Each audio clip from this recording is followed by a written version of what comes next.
A simmering argument over border security and immigration threatens to overrun the election campaign.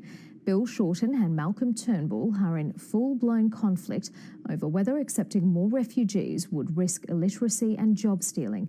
Here's National Affairs correspondent Greg Jennett.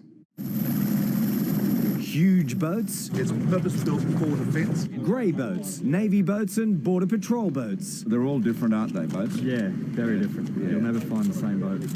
Each is different, but in Northern Australia, all serve as government-owned floating election platforms. Border protection and immigration are and always have been key political issues. Immigration has been divisive ever since that first boat in Botany Bay. Nothing's changed. This leader of the Liberal Party is debasing this election. It shouldn't be echoing the Pauline Hanson rhetoric of the past. Well, here are your travel documents. The immigration minister's overseeing a refugee intake of 25,000, but the thought of settling any more deeply unsettles him. For many people, they won't be numerate or literate in their own language, let alone English. These people would be taking Australian jobs, there's no question about that. Mr Turnbull needs to make it clear to the Australian people. What does he really think about what Peter Dutton said? Many of them have never been employed. Many of them have not had very much education. Many of them are illiterate in their own languages. Now, that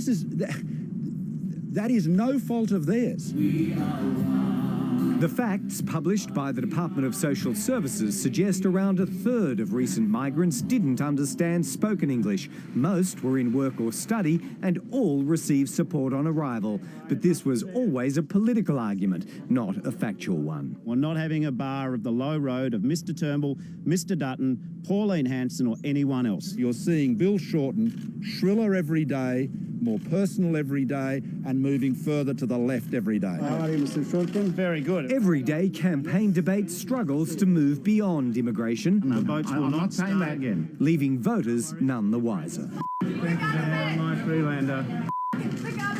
Bill Shorten's full frontal assault over refugees almost managed to obscure an embarrassing failure in his own ranks, but it didn't succeed. There were still questions to answer over how his frontbencher David Feeney forgot to declare a property he negatively gears. The $2.3 million Melbourne home's been giving a tax deduction for more than 2 years. This sort of behaviour is unacceptable.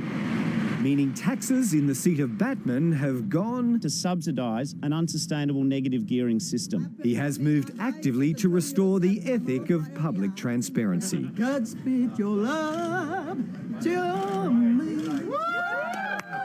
Greg Jennett, ABC News, Canberra.